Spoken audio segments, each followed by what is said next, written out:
Hello, friends. It's good to have you here tonight. Before we begin, I have a small question for you. Where are you listening from? And what time is it where you are? I always wonder if these words reach someone far away. Maybe in another city, another country.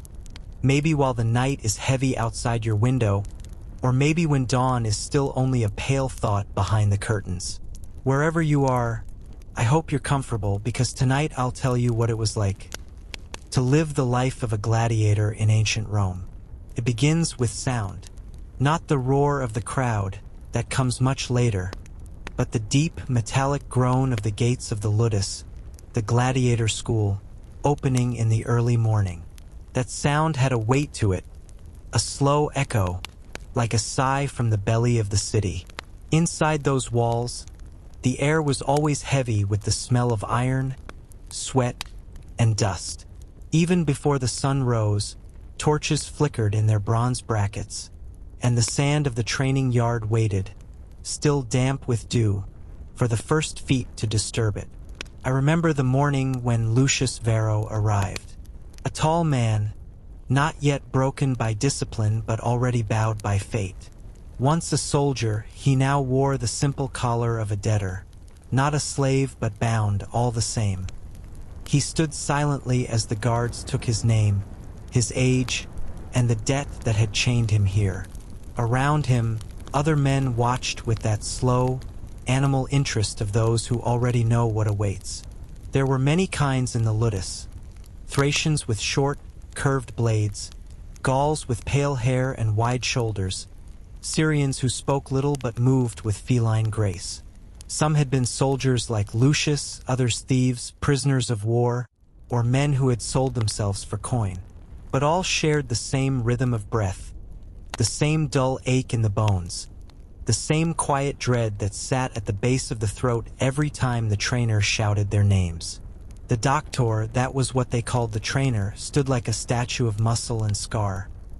His voice was slow, cold, without anger, but heavy enough to stop a man mid-motion. He had once fought in the arena himself, and there was a legend that he had killed 13 men and spared 7. Nobody knew the truth, and no one dared to ask. He carried a wooden rod, but it was his eyes that struck the hardest.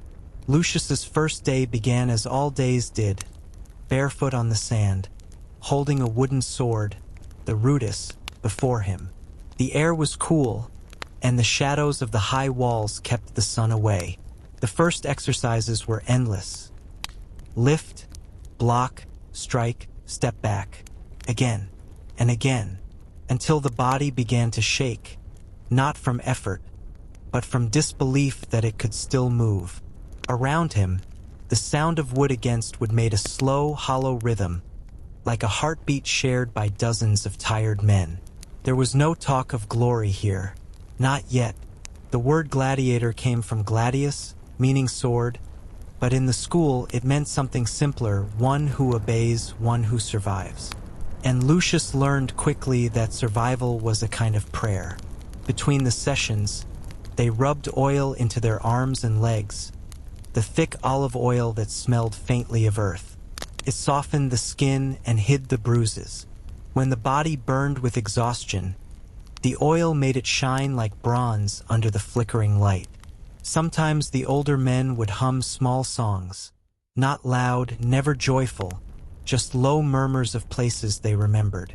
There were no mirrors in the ludus, but sometimes Lucius saw his reflection in the polished rim of a helmet, and in that curved metal, his face seemed like a stranger's, someone slower, quieter, already half turned into a creature of sand and iron. He began to notice the rhythm of the place, how the trainers shouted at sunrise, how the kitchen slaves carried bowls of barley gruel and beans, how the blacksmith hammered in the distance, making armor for men who might never wear it twice. There was a kind of beauty in that repetition, the way time seemed to stop moving, the way the city outside the walls became only a rumor. At night, the gates closed again with the same deep groan. In the sleeping quarters, rows of straw mattresses lined the walls, each one identical, each one smelling faintly of smoke and dust. The men slept close, not for warmth, but because loneliness was heavier than cold. Lucius lay awake that first night, staring at the wooden beams above. He could hear breathing, the shifting of bodies, the quiet cough of someone dreaming of home. Somewhere outside, a torch hissed in the wind, and a dog barked in the street beyond the walls. The sound of Rome was far away, distant, muffled, almost unreal. He thought of his past life, of the smell of vineyards near Tiber, of the days when he marched under a legion's banner. Now, his banner was a number burned into a wooden board beside his bed. Tomorrow he would train again, and the day after, and the one after that.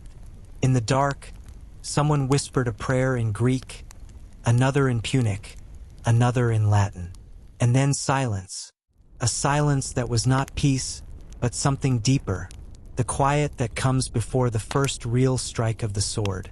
Outside, the moonlight fell on the walls of the ludus, turning the sand silver. Somewhere beyond those walls, people drank wine, laughed in taverns, and cheered the name of heroes. But inside, among the sleeping men, only the slow rhythm of breath remained, as if the whole world had paused to watch and wait. Tomorrow the gates would open again, and the sound of the arena would begin to breathe. The morning came again, not with a rush or a call, but with the slow, inevitable pull of light across the sand of the training yard. Lucius rose, muscles stiff, body humming with the memory of yesterday's exertion. The gates had opened once more, groaning like some great creature of stone and iron, and the familiar scents greeted him: sweat, oil, dust, and the faint tang of blood that lingered even when no one was wounded. He felt the weight of his own body as if it were something foreign, something that might betray him if he did not move carefully, deliberately, with respect and attention. Wooden swords in hand, the men formed in lines. The doctor walked among them, silent, measuring, watching. There were no words at first, only movement. Block, step, thrust, parry, each action a ritual, repeated until the body no longer questioned the mind, until the reflex became memory. The sand clung to their feet, powdery and fine, lifting in tiny clouds with each step, settling on skin and hair, hiding bruises, covering the sweat that ran like rivers down necks and backs. Lucius watched the motions of others as carefully as he moved his own arms, learning the rhythm not only of combat but of survival. The subtle weight shift, the breath in and out, the eye that measures without looking directly. Some of the men had been here years, their faces weathered, skin leathery, muscles carved like stone. They moved with a quiet certainty, as though the sword were an extension of the arm rather than an instrument of violence. Others were novices, young, raw, with wide eyes that flinched at every bark of the trainer or every slam of wooden swords colliding. Lucius remembered himself in that mirror. Not quite seasoned, not yet broken, but bending toward the inevitable. The air smelled of metal and oil. The smith worked tirelessly, hammering blades, shaping helmets, adjusting shields. Occasionally, he would lift his head and glance at the yard, eyes flicking over the men as though checking whether they would live long enough to wear his work in the arena. The sound of hammer on iron mixed with the wooden clash of training, forming a slow, harsh symphony, rhythmic enough to hypnotize, but always reminding the mind that life here was a matter of measurement, of timing, of patience, of constant attention. Lucius learned that the sword demanded respect, not hatred. One could strike with force, but if force was all one knew, the body would tire too quickly, the arms would shake, and the mind would falter. The doctor taught subtlety, the half-step, the feint, the shift of weight from one leg to another before the strike. He watched, as always, silently, and when he spoke, it was brief and precise. One word, a sharp nod, or a flick of his hand, enough to redirect a movement, to warn or to correct. It was not cruelty, not exactly, but absolute necessity, the kind that leaves no room for argument. Between sessions, the men rested. Some drank water from small clay jugs, lips blue from exhaustion. Others pressed oil into their hands and legs, massaging sore muscles, whispering small prayers to gods they hardly knew, gods who might watch, who might grant another day of life, who might simply look and smile in indifference. Lucius often found himself staring at the horizon, where the city rose beyond the walls of the ludus. He imagined the streets and the markets, the voices of women and children, the clatter of carts along cobblestones, and he felt a kind of strange longing for it. Not for freedom exactly, but for life that did not require calculation, precision, or endurance to survive. In these moments, he also watched the other men. A Gaul named Elias had a scar along his cheek, a souvenir from a previous fight, yet he moved as though it were no impediment. A Syrian, thin and wiry, practiced footwork in a corner, almost silently, the dust rising like a halo around his movements. They did not speak much. Words were a luxury in a place measured by motion, by repetition, by survival. Yet there were glances, fleeting, knowing, small acknowledgments that even here, in this world of sand and sweat and pain, men were not entirely alone. Time passed differently within the walls. Hours stretched and condensed, blurring together. Lucius became aware of the smallest details. How the wind moved through the yard, carrying the scent of nearby fields, the faint tang of animals beyond the city gates. How the sun shifted in the sky, lighting the sweat on a shoulder or the glint of a sword's edge. How the sand felt beneath the soles of the feet, warm, soft, yet unyielding in its insistence. Each day he became more attuned, more careful, more aware that a single misstep could mark the difference between life and death. By the end of the day, when the doctor finally lowered his eyes and allowed the men to rest, Lucius would stagger to the troughs of water, splashing cool liquid over his face, wiping away the grime, yet never quite washing away the feeling of inevitability. He would lie on his straw mattress, listening to the breathing of others, thinking of what awaited beyond these walls. In the arena where the city would watch, where lives would be measured not by effort or skill alone, but by spectacle and chance. And still, amidst all this, he found a strange fascination. Not for the blood, not for the fight itself, but for the structure, for the rhythm, for the certainty that the day would begin and end, that there was a sequence to follow, a lesson in every swing, a meaning in every fall of sand. It was a life of discipline, of repetition, of observation, a life that slowly molded body and mind into something unfamiliar, something precise, something, in its own way, almost beautiful. The gates would open again tomorrow, and the dust, the sweat, the clash of wood on wood would resume, and Lucius would move through it, step by measured step, learning, remembering, surviving. The arena waited, as always, though it was still far beyond the walls. The mornings began earlier than the sun itself, and the air carried a mixture of scents that seemed impossible to separate.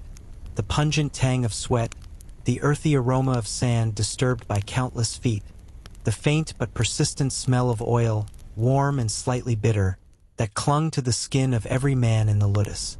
Lucius had learned to anticipate each note, each hint of odor, as one might anticipate the rhythm of a song they could not yet remember. The oil was applied with ritual precision, rubbed into arms and shoulders, calves and backs, and often mixed with ashes or herbs, left over from treatments administered by the physician. There was a subtle purpose to the procedure beyond comfort. It hardened the skin, protected the muscles, and created a thin barrier against the abrasions of combat. Mealtimes were measured and precise, a brief interlude in the constant rhythm of training. The men ate together, not in conversation but in shared silence. The diet was monotonous. Barley gruel, soaked and boiled until it resembled thick porridge, sometimes flavored with a little honey or diluted wine, beans that had been softened over long hours of cooking, small amounts of dried fruit when available, and the occasional piece of meat or fish, more for strength than pleasure. Lucius watched the motions of others as they ate, noticing how fingers pinched morsels, how the eyes sometimes lingered on empty bowls, how gratitude or regret could pass without words. Even the act of eating seemed to carry its own lessons, teaching patience, restraint, and an awareness of the body's limits and needs. Between the physical exertion and the simple acts of survival, friendships began to emerge, though not the kind one would find outside these walls.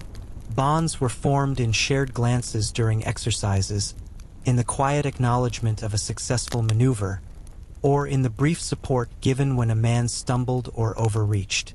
A Thraex named Marcus, wiry and quick, would sometimes offer a subtle correction, a tap on the wrist or a shift of stance, and Lucius found himself learning as much from these small gestures as from the doctor's formal instructions. These interactions were delicate, built not on trust or affection, but on necessity, an understanding that while each man survived individually, survival was easier when guided by others who understood the same world. In the lulls of activity, Lucius explored the corners of the school, noting details that might have seemed trivial to outsiders but carried weight for those who lived there. The walls were thick and cool, carved with faint grooves where sand had worn against stone over decades, evidence of countless footsteps and weapons.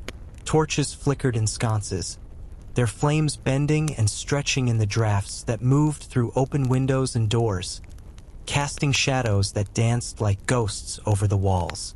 Occasionally, a rat would scurry along the beams or floor, tiny and unnoticed except for the sharp, quiet squeak that broke the rhythm of the day and reminded the men that life persisted even here. The healer's room was a separate kind of space, fragrant with the strong scent of wine and vinegar, the metallic tang of bandages, and the earthy aroma of herbs.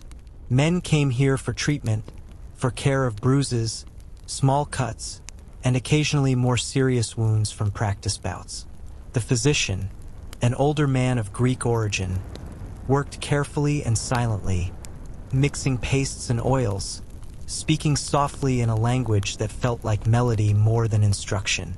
Lucius watched him once as he applied a warm poultice to the leg of a fellow trainee, and he realized that this small room was as much a part of their survival as the practice yard itself. Healing was not merely restoration. It was a pause, a momentary reprieve from the inevitability of the next challenge, the next clash, the next encounter that awaited somewhere beyond these walls. Evenings were quieter, though not entirely free from tension. Men stretched their aching muscles, rubbing and twisting, applying ointments, massaging fatigued limbs with slow, deliberate movements. Some whispered small stories to themselves or to one another, tales of distant villages, of relatives long gone, of battles won or lost, real or imagined. These stories, half remembered and half invented, were a soft counterpoint to the harsh, unyielding reality of the day. They reminded the men that while the body was bound to the present, the mind could wander, could drift, could touch worlds that were neither sand nor sweat nor steel.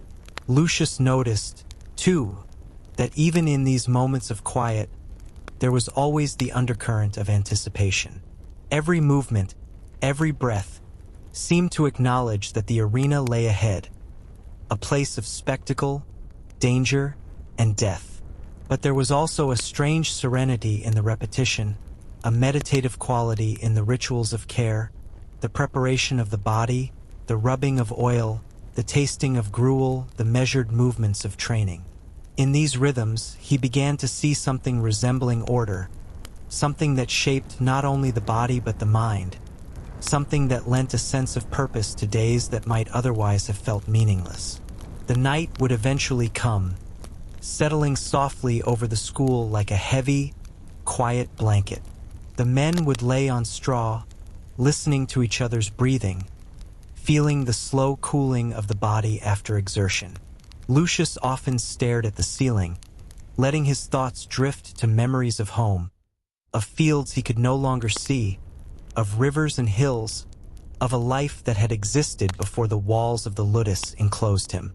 And yet, even in this quiet reflection, he could feel the presence of the other men, of the school itself, of the rhythm that had begun to shape him. Somewhere beyond the walls, the city pulsed with sound, distant laughter, the clatter of carts along stone streets, the faint echo of music drifting from taverns.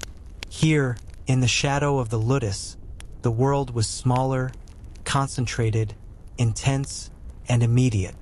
And while the scent of oil and the lingering trace of blood might have seemed unpleasant to those who had never entered these walls, to Lucius, it became a marker of life, a sign of belonging to a place that demanded everything and offered in return a strange, rigid kind of structure. Tomorrow, the wooden swords would clash again. Tomorrow, the dust would rise with every step. Tomorrow, the rhythm of training, care, observation, and survival would resume, unbroken, unrelenting, quietly molding men into something both familiar and foreign, shaping them for a spectacle that had yet to arrive but was already inevitable. The doctor's voice was not loud, not sharp in the way one might expect from a man tasked with preparing fighters for death, yet it carried a weight that made the smallest command feel as though it were a decree from the gods themselves. Lucius learned early that it was not only the body that the doctor trained but the mind, the very instincts of a man who might one day stand beneath the hot gaze of the sun, facing an opponent whose only intent was to survive by taking his life. Each morning, the doctor would emerge from the shadows of the inner hall, long cloak brushing the dust, a wooden rod in hand, its surface polished smooth by years of use. He observed first, pacing silently as though the sand itself might speak, listening to the rhythm of movements, noting the uneven steps, the shallow breaths, the slight flinch that betrayed hesitation. Lucius watched him too, not because he sought approval, but because the doctor's eyes seemed to reveal truths about the body that were otherwise invisible. He could see tension where there was none, weakness before it fully revealed itself, the faintest trace of doubt lingering in the spine. When he spoke, words were few but exacting. Again, he would say, not angrily, not with frustration, but with certainty, and the men moved, obeying not only from discipline but from instinct, as though the word itself carried a command beyond comprehension. Sometimes it was a gesture, a slight flick of the wrist, an inclination of the head, and that was enough to redirect a swing or adjust a stance.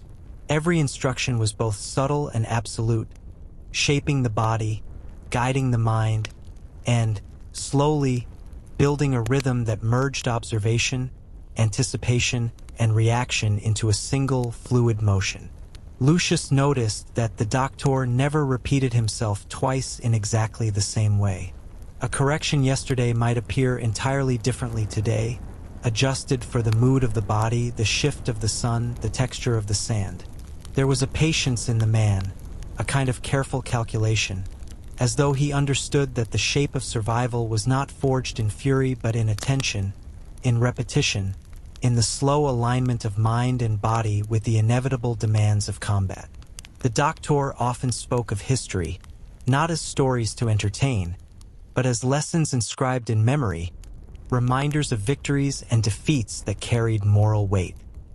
He told them of men who had underestimated the smallest shift of the foot, of the momentary glance that revealed the intention of an opponent, of the patience to wait for an opening that would come once, and only once, if the body and mind were attuned enough to recognize it.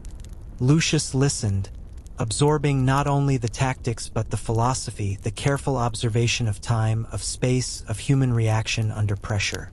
These were not merely fighters, they were scholars of the body, historians of motion, each lesson a page in a book written in sweat and sand.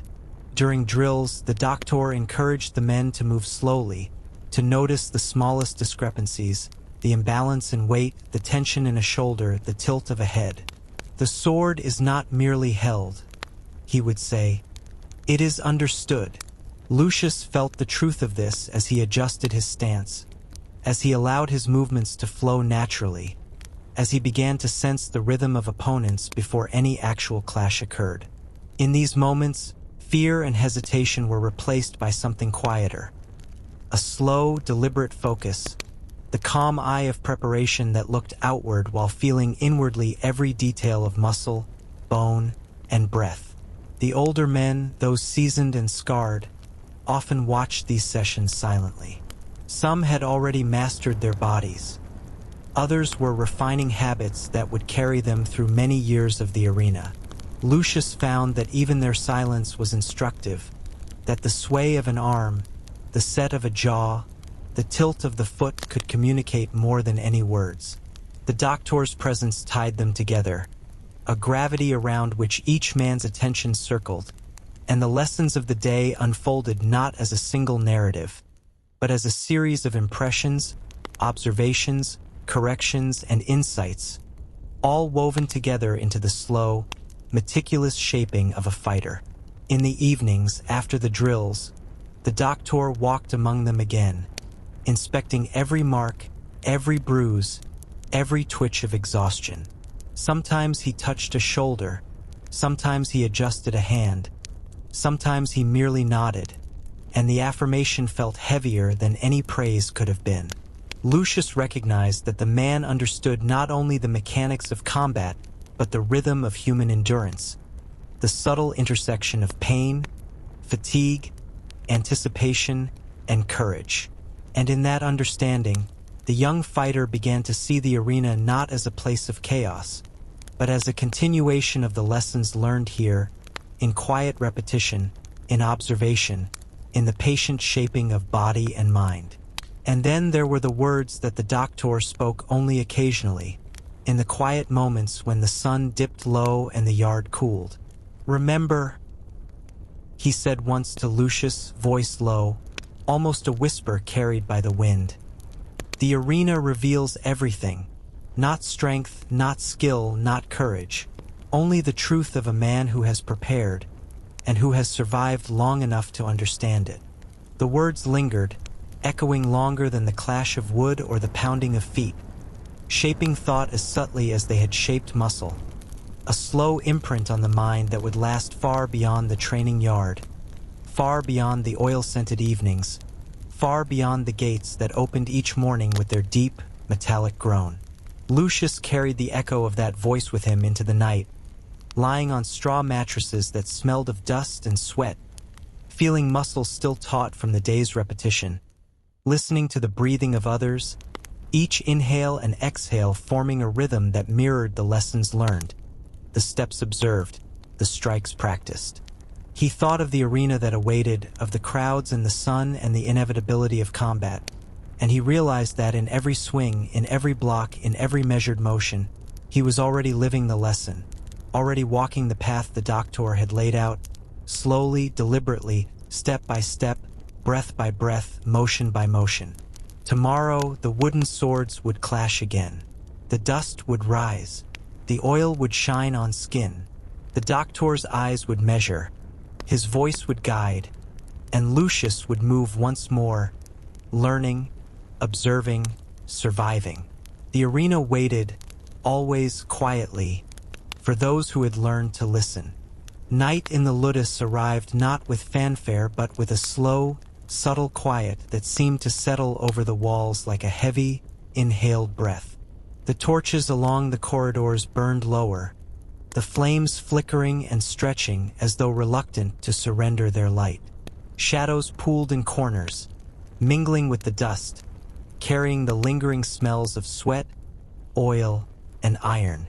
Lucius lay on his straw mattress, the coarse texture pressing into his back, listening to the creaks of wood, the soft shuffle of tired feet, and the low murmurs that rose and fell like a tide among the other men. Conversations at night were rare, whispered, cautious. Words were carried softly, as if speaking too loudly might wake some invisible authority. some distant shadow waiting to judge every syllable. Yet within that silence, stories thrived, tales of survival, loss, and impossible feats. One man spoke of a fight 3 years past, in a city whose name had already begun to fade from memory, where a gladiator had refused to yield until the crowd, overcome with awe, had forced the doctor to call an end. Another recounted a legend of a man who had vanished after a particularly brutal festival, swallowed by the chaos of the arena, never to be seen again, leaving only whispers behind. These stories were neither fully true nor entirely invented. They existed in the space between memory and imagination, a currency of experience that measured courage, folly, and the sometimes arbitrary mercy of fate. Lucius listened, absorbing the tones of voices that were rough yet precise, attentive yet playful, as if the act of whispering lent life a rhythm that the day's clamor denied. He learned names, not for the sake of camaraderie, but as markers of presence, small beacons that confirmed the living among the surviving. Marcus, the Thraex, hummed low melodies, barely audible, drawing shadows on the walls as he traced shapes with his fingers, perhaps recalling the hills of his homeland or imagining rivers he had never seen. The Syrian, lean and pale under the torchlight, spoke occasionally of the markets of his city, the colors of fabrics and the weight of coins, a faint longing hidden behind careful tones. Some nights, talk turned to superstition and small rituals. A man would scrape a small mark into the wood of a bedpost, whispering the name of Mars or Hercules, hoping that some invisible favor might protect them in the coming days. Others kept charms, tiny stones, braided threads, even small carved figurines, pressed into folds of tunics or slipped beneath pillows. The ludus, in these hours, was transformed from a place of rigor and discipline into a private theater of imagination, of memory, of quiet belief that perhaps fortune could be guided, if only slightly, by attention, by caution, by whispered reverence. Lucius began to notice patterns. The older men rarely spoke of fear directly. It was hinted at in glances, in the subtle tenseness of shoulders, in a hand lingering on a blade long after practice had ended. The young novices, raw and untested, often sought words of reassurance, or perhaps a trace of courage borrowed from others' experience. He felt the weight of the stories on his mind, victories celebrated and forgotten, deaths that had become legend, feats that were recounted not to impress but to warn, to teach, to prepare. The night, in its quiet, offered reflection that daylight did not, a chance to consider not only the movements of the body but the motions of the mind, the slow calculations of anticipation and response that define survival. There was a rhythm to it all, subtle yet persistent. The breathing of men, the rustle of straw, the occasional cough or sigh, the distant, almost imperceptible sounds of the city beyond, all combined to form a slow, steady heartbeat that seemed to echo the pulse of the school itself. Lucius found that he could measure time not by the sun or the hourglass, but by the cadence of these small noises, by the shifting of torches' shadows across walls and ceilings, by the stories that rose and fell in whispered arcs among the sleeping men. Sleep came unevenly. Sometimes it arrived in brief, fragmented waves, and Lucius would awaken with muscles stiff, mind wandering into the arena, seeing the figures of opponents before he had ever faced them, feeling the anticipation of the crowd, hearing the echo of metal on metal. Other times, he would drift more fully, sinking into a slow darkness, where dreams mingled with memory, where voices of long-dead gladiators or distant ancestors seemed to murmur guidance or warning. And always, somewhere at the edge of perception, lay the recognition of mortality, a quiet acknowledgement that survival was temporary, fragile, and, in some ways, arbitrary. Yet these nights also held a strange comfort. Among men who shared the same fate, the same exertion, the same constant brush with danger, even whispers became a thread connecting body to body, soul to soul. The stories, the songs, the prayers, the half-spoken legends. They were scaffolding against the weight of uncertainty. A subtle but unbroken line tracing each man's presence, marking each breath as proof of continued existence. Lucius often lingered in these hours, eyes half closed, listening, learning, remembering. He thought of those who had vanished, the heroes and the forgotten, the men whose names had already begun to blur into the dust.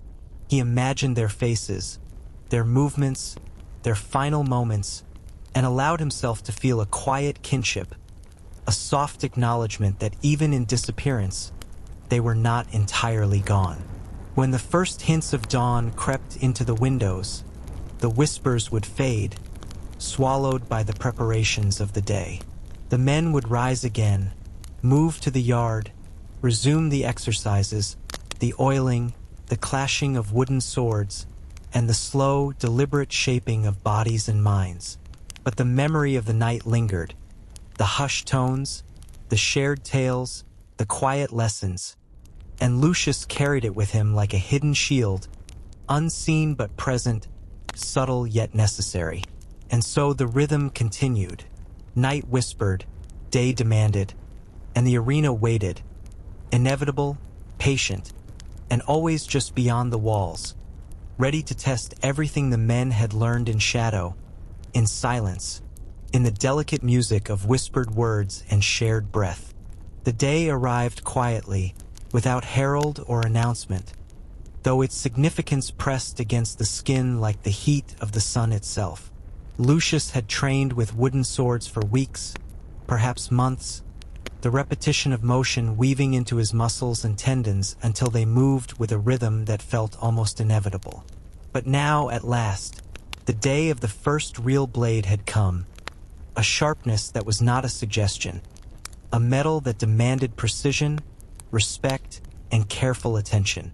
The wooden swords were tools of learning. This was reality, a whisper of mortality carried on the edge of steel.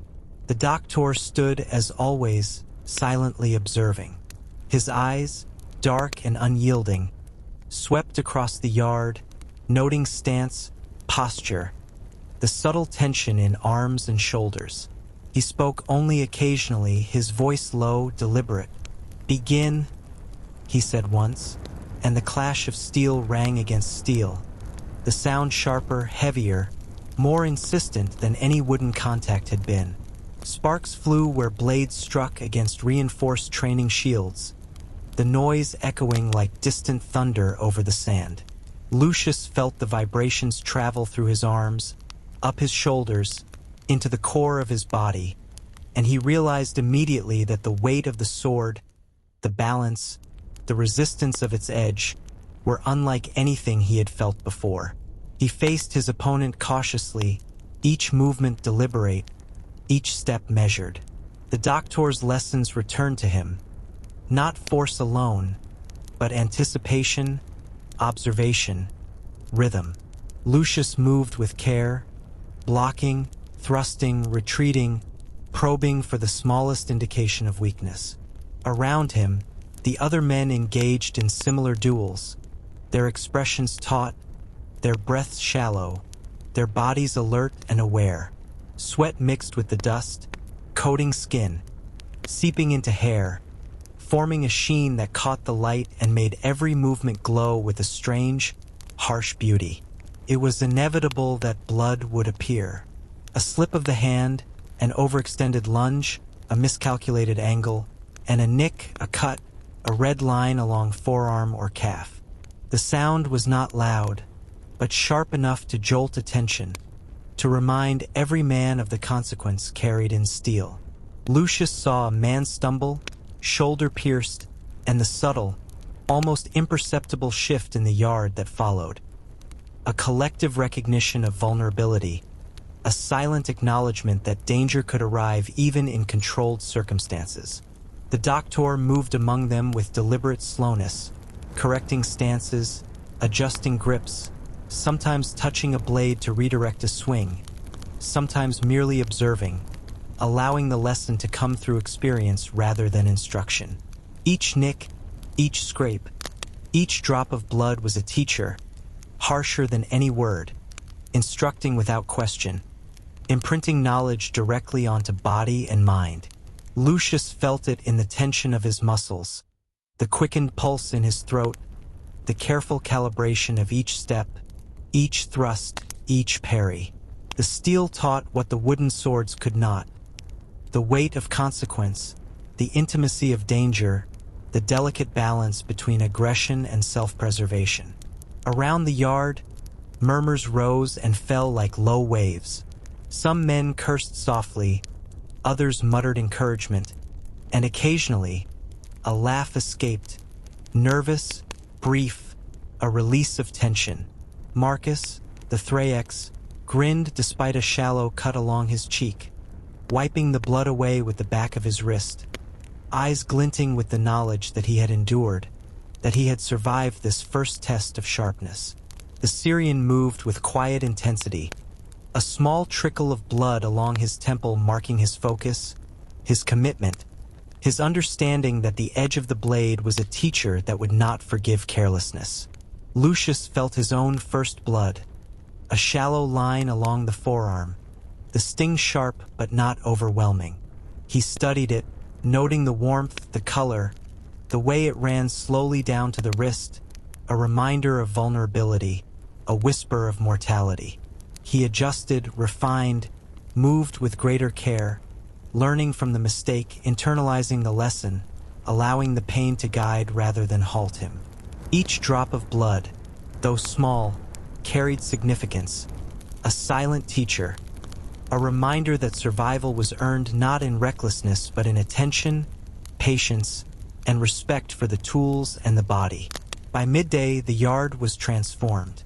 Dust mixed with sweat, oil, and the faint iron scent of minor injuries, creating an aroma that was at once pungent and oddly grounding.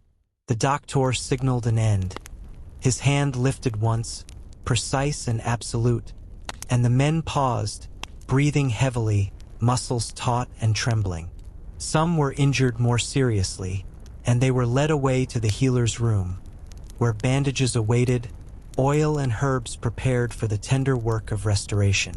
Others, including Lucius, remained, studying the dance of the yard, observing movements, analyzing errors, storing the lessons in the body as carefully as any thought stored in the mind.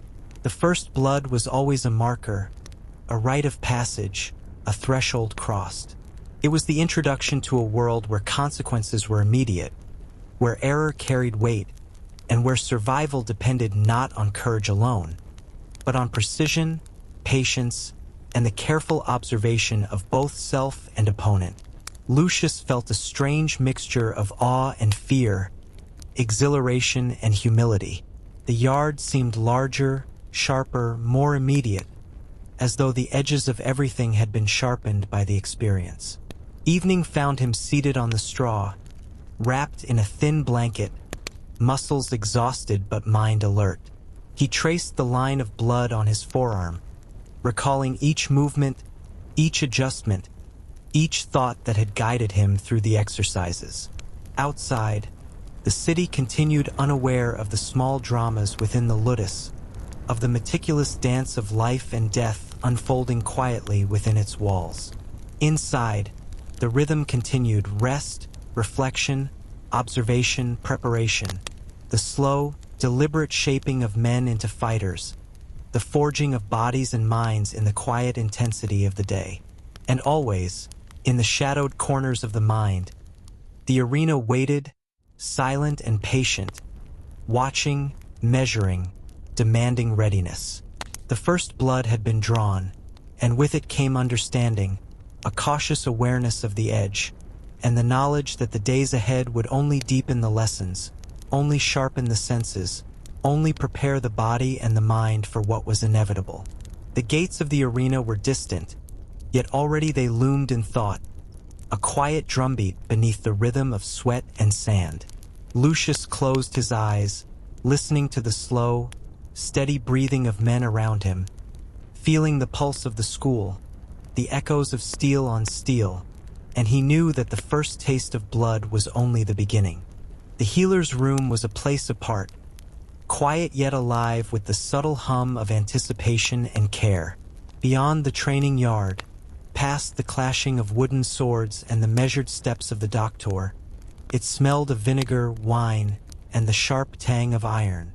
Herbs hung from the beams, drying slowly, their fragrance mixing with the faint aroma of blood and sweat, forming a scent that was at once medicinal and ominous.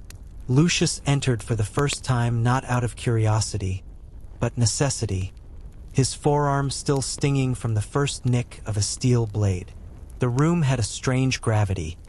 It was both refuge and reminder, a space where survival was as tangible as the bandages and ointments laid out meticulously on wooden tables. The physician, a man of Greek descent, moved with the calm assurance of someone who had studied the human body for decades. His hands were steady, precise, and the small, deliberate gestures carried authority without the need for words. Lucius watched as he prepared a mixture of herbs, ground finely and combined with warm oil, the combination giving off a faint, earthy aroma that mingled with the lingering scent of the day's training. The healer worked quietly, applying the mixture to the cut with careful fingers, pressing lightly to cleanse and soothe without causing additional pain. "Blood is not your enemy," the healer murmured, almost to himself. His eyes, dark and patient, scanned the arm, tracing the line of injury. "It is the body's memory. Teaches. It reminds. Respect it and it will guide you. Ignore it and it will punish you." Lucius felt the weight of these words, their meaning extending beyond the physical. In the arena, he would remember them. Every cut, every bruise, every ache a signpost, a marker of learning, a memory etched into muscle and sinew. The room held other men as well, some with minor wounds, others with injuries more severe. The murmur of their voices, low and careful, filled the space, forming a quiet symphony of shared experience. One man whispered a story of a fight in Capua, a duel that had lasted for an entire morning, ending with a decisive but barely visible advantage. Another recounted a battle in which a rival had been struck down by an unseen angle, the lesson being that danger often arrived in places one could not predict. Lucius listened, absorbing each narrative not only as caution but as guidance, allowing the healer's room to become a classroom of subtle wisdom, where knowledge was passed in whispers and movements rather than commands. The healer worked slowly, methodically, massaging the ointment into the wound, then wrapping it with strips of cloth softened in warm water. Each action was deliberate, designed to promote healing and prevent infection, and Lucius realized that this process was almost as important as training itself. Survival depended not only on the strength of muscle and skill with a blade, but on care, patience, and attention to the body's fragile limits. He studied the healer's hands, the precision of each movement, and felt a quiet respect, understanding that the man's work was as vital as any strike or block performed in the yard. As the treatment progressed, conversation drifted from injury to reflection. The physician asked questions in a quiet, probing manner. "Do you understand why the cut is here? Do you feel the tension in your arm? How do you anticipate movement?" Lucius answered carefully, realizing that the healer was training him in awareness as much as in recovery. Every response, every observation, every thought was part of a larger process, a deliberate shaping of perception, an integration of mind and body that would become crucial once the arena awaited. Outside the room, the wind carried faint sounds of the city, the distant clatter of carts, the low murmur of voices, the occasional bark of a dog. Inside, the room seemed suspended, removed from the chaos of both the training yard and the city beyond. Time moved differently here. The minutes stretched, focusing attention, emphasizing the subtle rhythms of heart, breath, and motion. Lucius felt the calm, the quiet precision, the deliberate patience that contrasted sharply with the intensity of the yard. Here, wounds were not merely healed. They were studied, understood, transformed into lessons that would echo through the body and mind.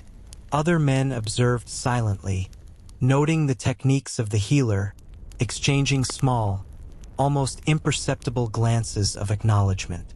There was a subtle communication, an understanding that each gesture mattered, that survival was measured in attention to detail, that even the smallest error in care could have consequences that echoed far beyond this room. Lucius watched, learning not only from his own treatment but from the observation of others, understanding that knowledge of the body, awareness of injury, and respect for its signals were as vital as any skill learned with a blade. As the day faded into evening, and the torches flickered to life along the corridors, the healer finished his work. Lucius felt the warmth of the ointment on his skin, the careful binding of the cloth, the subtle reassurance in the physician's touch. The room, with its smells, its careful movements, its whispered stories and measured instruction, left an impression that went beyond relief. It was a sanctuary of understanding, a place where the fragility of the body was acknowledged, studied, and strengthened, a space that reminded him that survival was more than endurance. It was knowledge, awareness, and respect. When Lucius returned to his straw mattress that night, the lesson of the healer lingered. The cut on his arm was small, yet it carried the weight of meaning, a memory embedded in flesh and consciousness. He traced it gently with his fingertips, recalling the subtle techniques, the deliberate care, the quiet instruction. The arena remained distant, yet the understanding of vulnerability, the awareness of the body's signals, and the lessons learned in the healer's room had already begun to shape him, preparing him in ways that training alone could not. The gates would open again tomorrow, the swords would clash, and the dust would rise, but now Lucius carried with him more than repetition. He carried knowledge, a delicate awareness, a recognition of fragility that was itself a form of strength, quietly, inexorably shaping him for what was to come. The dawn broke quietly, spilling pale light across the sand of the training yard, illuminating dust particles that floated like tiny stars suspended in motion. Lucius rose slowly, the muscles along his back still humming from yesterday's training and the careful treatment in the healer's room. Each step across the coarse straw and worn stone floors reminded him of the lessons already absorbed: the weight of the sword, the rhythm of the body, the subtle language of movement that extended beyond words.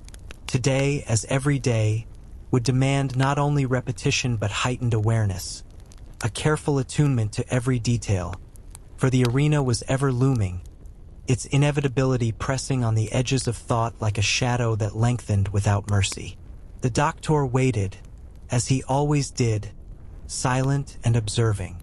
Lucius joined the others in the yard, noticing the way the older men adjusted their grips, flexed their fingers, and shifted their shoulders with deliberate attention. Each man moved as though tracing a familiar song, a rhythm embedded not only in muscle but in memory, a tacit understanding that precision was survival, and survival required unbroken attention.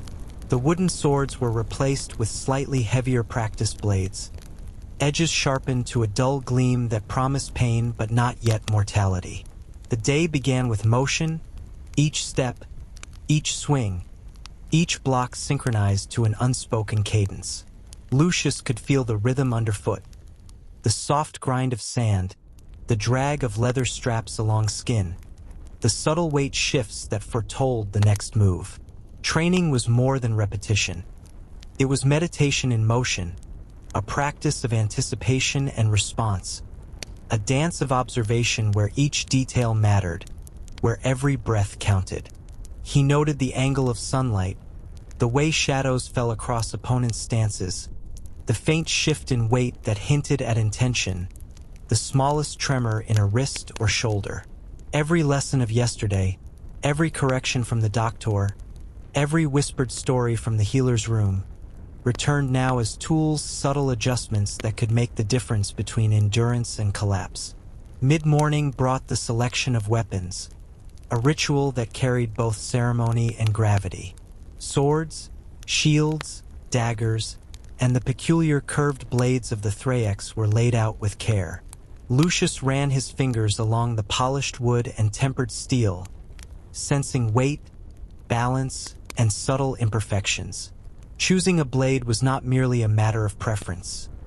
It was a negotiation with reality, a dialogue between body and tool, an assessment of what the hand could master, what the arm could wield, and what would serve best when the gates of the arena finally opened. The doctor observed silently, nodding once or twice, allowing men to find their own rhythm, to discover the extensions of self that each weapon demanded. Preparation was not confined to physical readiness. Before sparring, the men moved into private corners, flexing and stretching, eyes half closed, listening to the quiet rhythm of breath and heartbeat. Lucius felt the pulse in his temples, the tension in his calves, the subtle engagement of every muscle that would be called upon. In these moments, he found a strange serenity, an awareness of vulnerability, an acceptance of the imminent demands of body and mind, a meditation on the balance between anticipation and action. Each man's focus was inward, yet connected to the collective rhythm of the yard, as if the movements of one could subtly influence the others, a quiet synchronization born of shared experience. When sparring began, the air vibrated with intent. Wooden shields collided with practiced blades, metal rang against metal, and the shuffle of feet across sand created a soundscape of anticipation. Lucius moved carefully, testing, probing, retreating, striking, every action deliberate, measured, reflective. Pain arrived quickly. A scrape along a forearm, a small cut, a bruise forming, and yet each sensation was transformed into knowledge. He remembered the healer's words, "Blood is memory," and he carried them as though they were armor, a quiet awareness that every sensation, every bruise, every pang of fatigue was an instruction, a whisper from the body that demanded attention and respect. The rhythm of preparation extended beyond movement. Meals were taken deliberately, the modest portions of barley, beans, and occasionally meat consumed slowly, with attention to nourishment rather than indulgence. Water was measured, sipped in small quantities, the cool liquid tracing down the throat, a reminder of fragility and sustenance. Conversations were brief, the exchange of strategy, observation, or caution passing in murmurs, the quiet acknowledgement that knowledge was as important as strength, that survival was not merely endurance but intelligence applied with precision. As the day drew toward evening, Lucius found himself tracing the arc of the sun across the walls, observing how the light shifted, how shadows changed, how familiar features of the yard were transformed by passing hours. He noted the subtle ways the doctor adjusted stances, how older men anticipated opponents with slight, imperceptible shifts, how the novices struggled yet adapted with careful attention.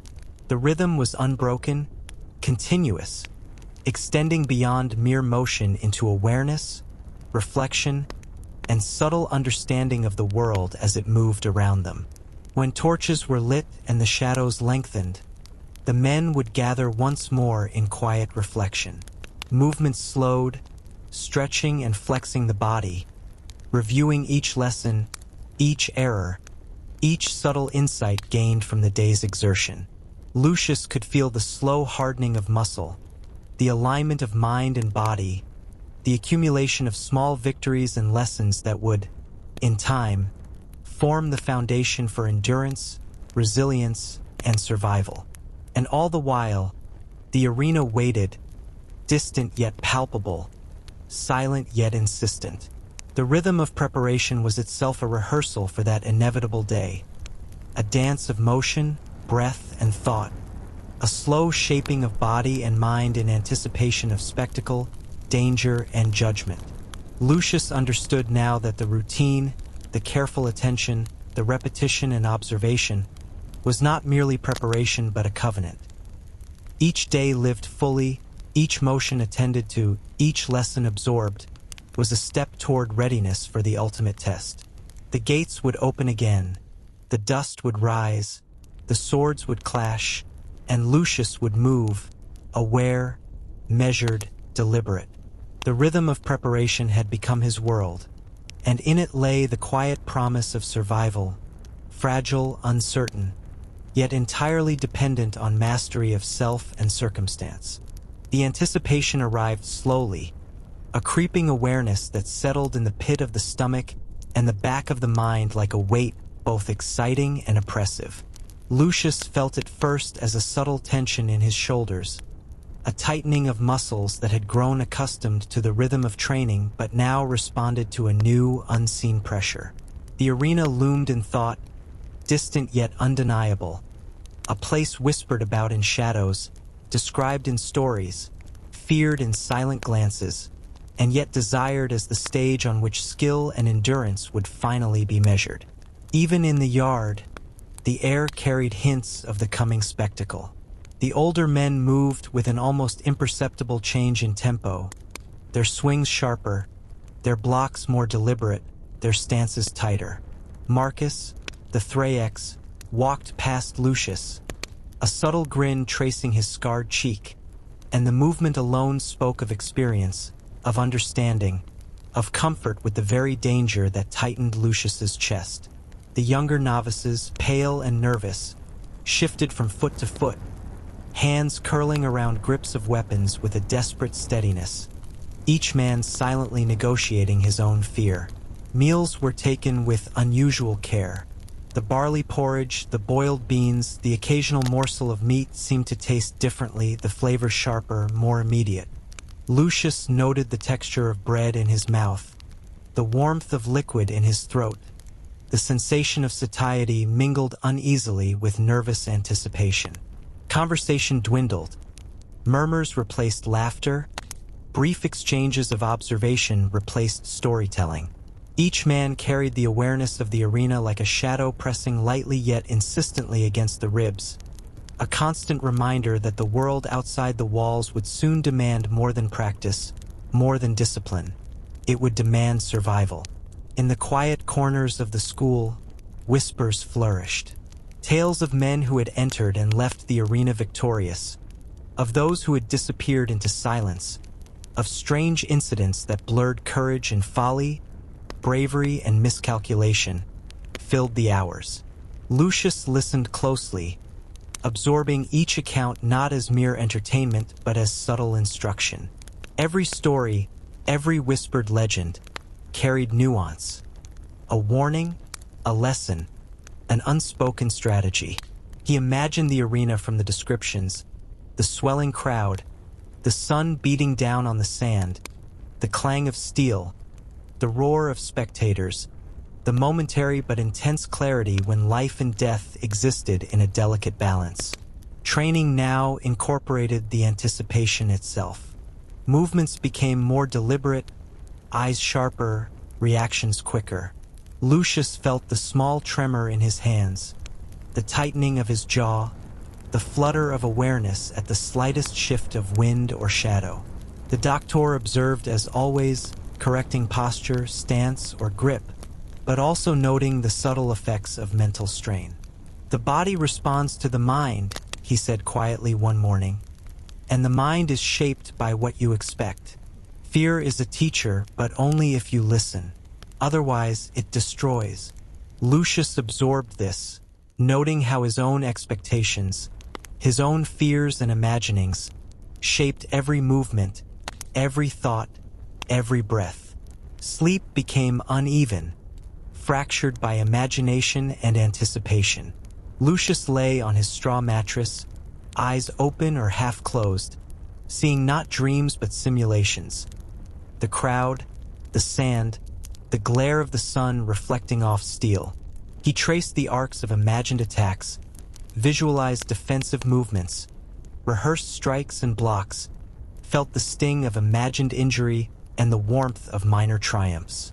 The mind became a workshop, the arena a canvas, and he moved in thought as rigorously as he had in reality, preparing for moments that might arrive tomorrow, next week, or in the coming months. Even the smallest sounds carried significance.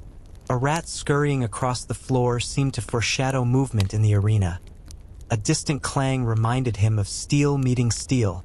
The rustle of sandals outside the dormitory echoed like steps of spectators approaching. Every perception sharpened, heightened, transformed into readiness. Lucius realized that anticipation was not merely fear or excitement.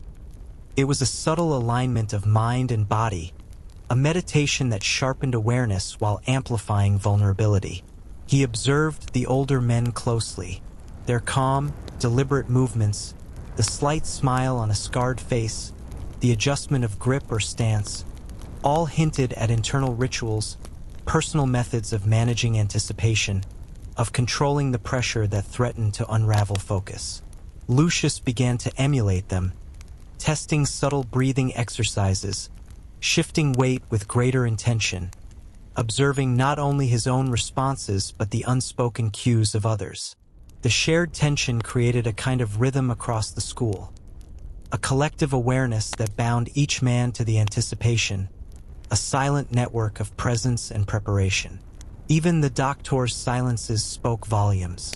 In moments of pause, his eyes would scan the yard, noting not only physical performance but subtle indications of psychological strain. Lucius learned to interpret his gaze, to adjust movements in alignment with the unspoken expectation, to recognize the interplay of fear, focus, and readiness. Anticipation became tangible, a constant companion, shaping thought and motion alike. By late afternoon, as shadows lengthened and the air cooled, the first signs of readiness emerged. Hands were steadier, stances firmer, eyes sharper. Lucius felt the slow strengthening of resolve, the awareness that anticipation was itself a form of preparation, a sharpening tool that could either cripple or empower. The arena, distant but inevitable, existed in every motion, every glance, every breath, and he began to understand that survival would depend as much on mastery of this inner tension as on the skill of steel in hand. Night returned, carrying whispers, low breaths, subtle movements across straw and stone. Lucius traced the patterns of the day in his mind, rehearsing, reflecting, imagining. The taste of anticipation lingered on the tongue, bitter and sweet, a constant reminder of what was to come, the edge of experience that had yet to arrive but had already begun to shape thought, motion, and spirit. Tomorrow, the preparation would continue. The exercises, the sparring, the careful observation, and the rituals of mind and body would repeat, each day building upon the last, each movement a rehearsal for the moment when the gates would open and the arena would demand proof of all that had been learned. Anticipation was no longer merely expectation. It was the air itself, the pulse of life, the shadow of what awaited, and Lucius carried it with quiet determination, readying himself for the inevitable.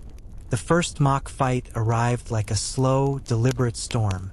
It was announced quietly, without fanfare, a subtle nod from the doctor and a brief gesture toward the yard that transformed the familiar space into a stage of measured danger. Lucius felt the familiar tension coil in his chest, a tightening that spread to shoulders and legs, sharpening senses, heightening awareness, amplifying every heartbeat as though the rhythm itself had become a warning. Today was not practice and repetition. Today demanded improvisation, calculation, and the careful application of every lesson accumulated over countless days of sweat, pain, and observation. The yard seemed larger, the air heavier. Dust rose from the sand with every step, catching the low sunlight, glinting faintly, and casting the movements of men into distorted silhouettes. Opponents were chosen, paired with care. Lucius faced another novice, a man slightly taller, lean and wiry, whose eyes darted quickly with both fear and curiosity.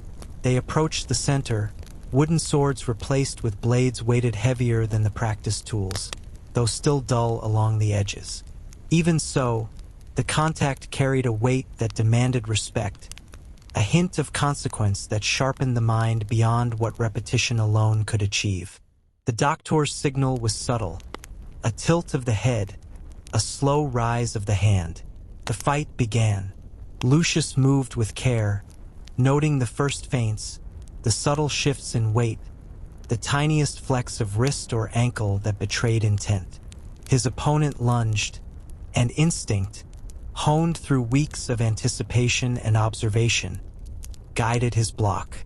The blade met the guard with a solid, resonant clang, sending vibrations up his arm, forcing immediate recalibration. Sweat ran into his eyes, stinging, yet he did not blink, relying on the rhythm of training, the internalization of lessons from both healer and doctor, to navigate this first confrontation with sharper steel. Each strike, each parry, each feint was met with calculation. Lucius learned quickly that anticipation alone was insufficient. Strategy demanded action, creativity, and the subtle reading of opponents' intent. The taller man attempted a high swing, and Lucius countered with a sidestep and riposte, feeling the tension in muscles, the controlled release of force, the careful timing that could mean the difference between a strike landing and a strike avoided. The sand beneath their feet shifted, small pebbles rolling under soles, reminding both men that terrain, even so familiar, could alter outcomes. Pain arrived early. Lucius's shoulder scraped against the edge of his opponent's blade, leaving a shallow red line that burned faintly. It was a reminder, immediate and sharp, that even controlled engagement carried risk. He tasted blood, metallic and bright, and felt a surge of awareness, a heightened clarity that focused mind and body with brutal precision.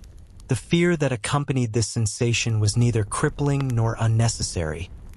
It was instructive, a teacher of attention, timing, and endurance. Around them, other pairs engaged in similar contests, the yard alive with the clash of wood, metal, and human exertion.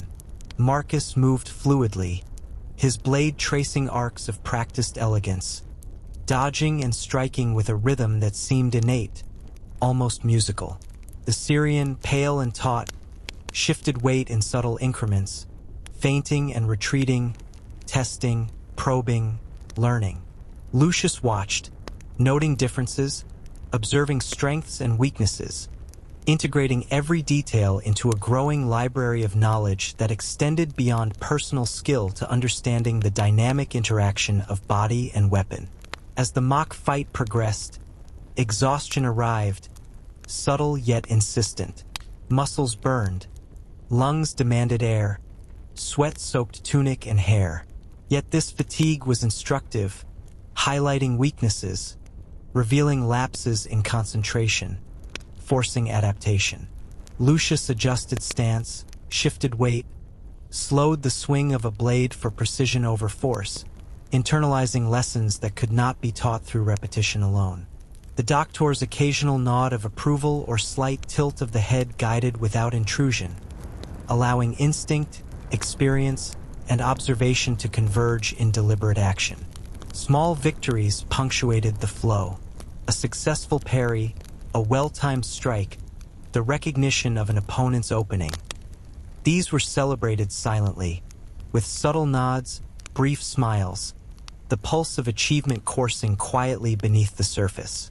Each success reinforced lessons, each mistake etched knowledge into muscle memory. Lucius felt the slow building of confidence, tempered not by hubris but by careful awareness, by respect for the unpredictability inherent in confrontation, by acknowledgement of the razor-thin margin between dominance and failure. By the end of the session, bruises had formed along arms and shoulders. Small cuts marked the skin. Sweat and dust combined to form a thin, abrasive layer across exposed flesh. Yet the mind had been sharpened, awareness heightened, instincts tested, and adaptation forced. Lucius recognized that survival in the arena would demand this combination: physical endurance, mental acuity, acute perception, and the subtle control of fear and anticipation.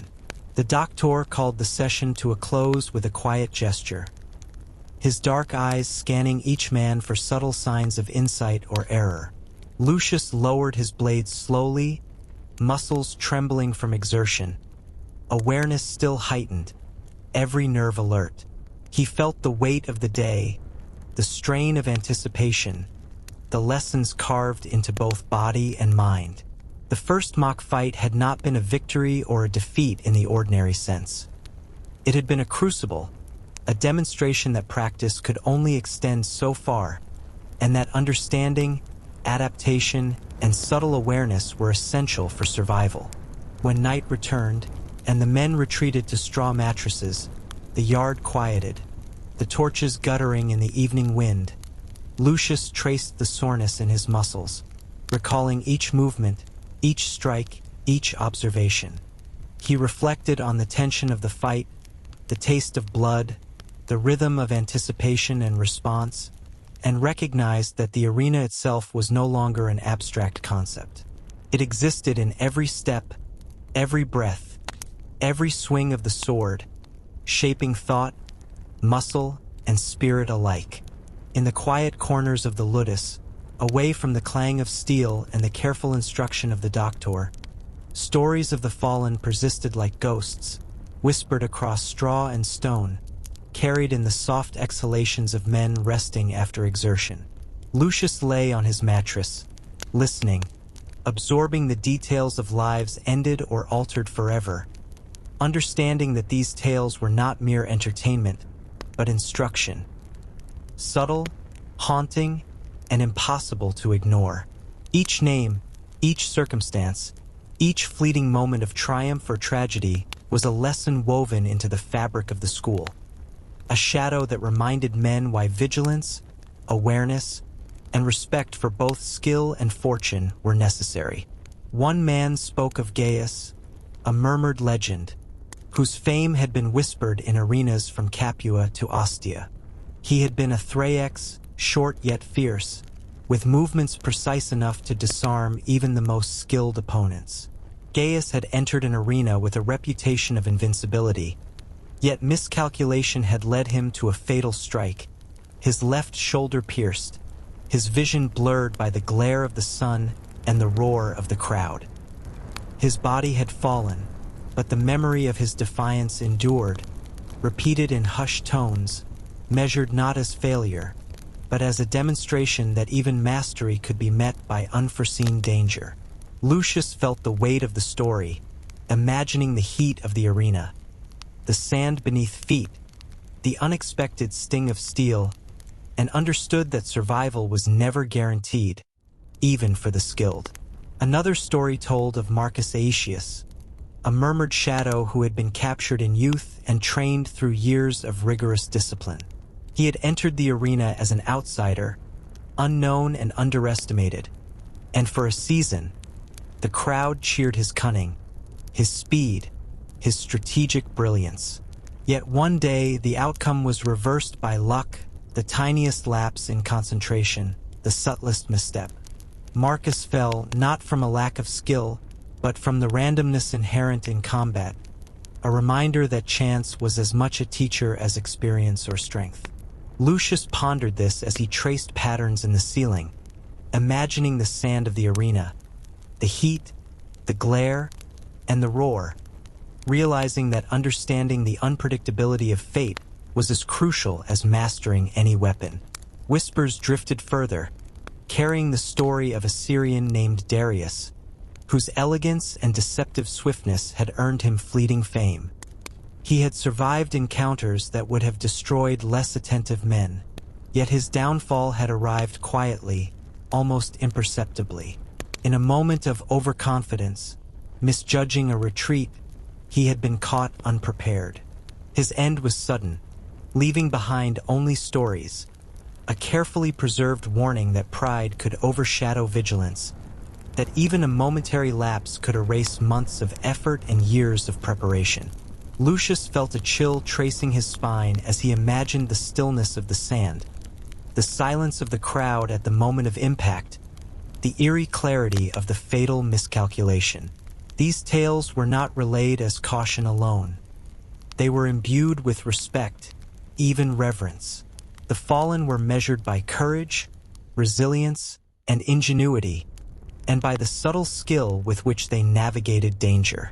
Names were repeated, faces imagined, and small lessons extracted. A feint remembered, a timing studied, a posture considered. In the ludus, these stories formed a curriculum of awareness, transmitted orally, understood instinctively, incorporated into every sparring session, every movement, every thought. Lucius also learned the subtler stories, those of men who had survived not through skill alone, but through careful observation, patience, and adaptation. Tales of endurance in the face of overwhelming odds, of subtle shifts in strategy that saved lives, of the quiet negotiation of pain and exhaustion, offered him guidance as much as the physical lessons. He imagined the expressions of the surviving gladiators, the rapid assessment of threat, the immediate decisions that balanced life against death, and recognized the necessity of integrating intellect with muscle, anticipation with action, awareness with execution. The stories included the mundane as well as the extraordinary. One tale described a man who had survived multiple fights only to be undone by sand in his eyes, a seemingly trivial accident that reminded listeners that chance, environment, and minor details could hold as much weight as skill or strength. Another recounted the subtle mentorship of an older gladiator who had guided a novice through not only technique but the unspoken psychology of endurance, teaching the careful observation of opponents' habits, the management of adrenaline, the reading of the crowd. Lucius understood that survival required constant attention not only to action but to subtle signals, to the environment, and to the invisible pressure of anticipation that infused every motion. The effect of these stories was cumulative. They formed a quiet awareness of fragility and potential, a rhythm of consciousness that extended beyond the yard into thought, dream, and movement. Lucius felt them as shadows, as whispers, as almost tactile reminders that the arena was not merely a stage for skill, but a crucible of awareness, strategy, and fate. Each story added nuance to understanding, each tale a brushstroke in the vivid, harsh, and unpredictable landscape of the gladiator's life. As night fell, the whispers faded into low hums of breath, the gentle rustle of straw, and the subtle creak of beams in the old structure. Lucius lay quietly, tracing the weight of each story, each caution, each triumph and tragedy. The fallen were ever present, their lessons incorporated into the slow rhythm of preparation, the delicate balance of fear and focus, the cultivation of awareness that would define survival in the arena. The arena waited still, patient and impartial, a looming certainty beyond the walls, and Lucius carried the names, the stories, the whispers, and the lessons with him as he drifted toward the edge of sleep. In every heartbeat, every memory, every movement rehearsed in shadow and imagination, he sensed the enduring presence of those who had come before, guides, teachers, warnings, and exemplars, and knew that understanding them was as vital as mastering any blade. Fear arrived quietly at first, like the faint rustle of leaves before a storm, almost imperceptible, yet undeniable. Lucius felt it in his chest, a subtle tightening that seemed to constrict with every breath. In the hollow of his stomach, a slow churn that refused to settle, and in the back of his mind, where thoughts raced in fragmented images of sand, steel, and the distant roar of spectators.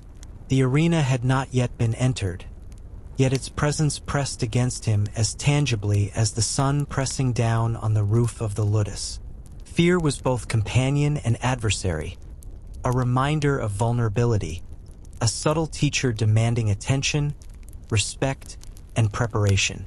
Morning broke with muted light filtering through small windows, dust motes floating lazily, yet every motion in the yard seemed heavier, sharper, more immediate.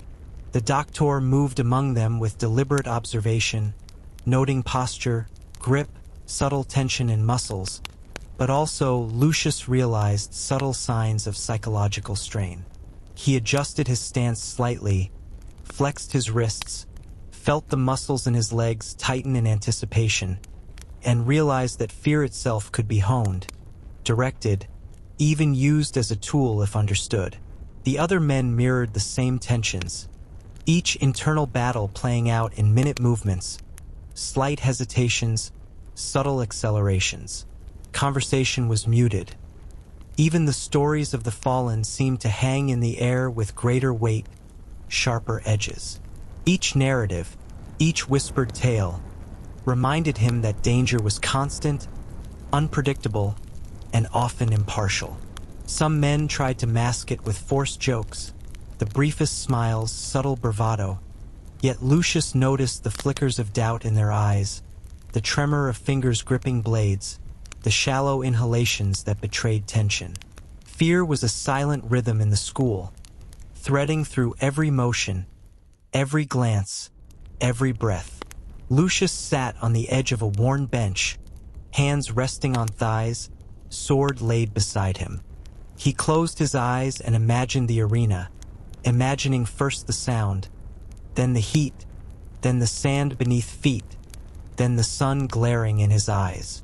The crowd, vast and undifferentiated, began to take shape in imagination.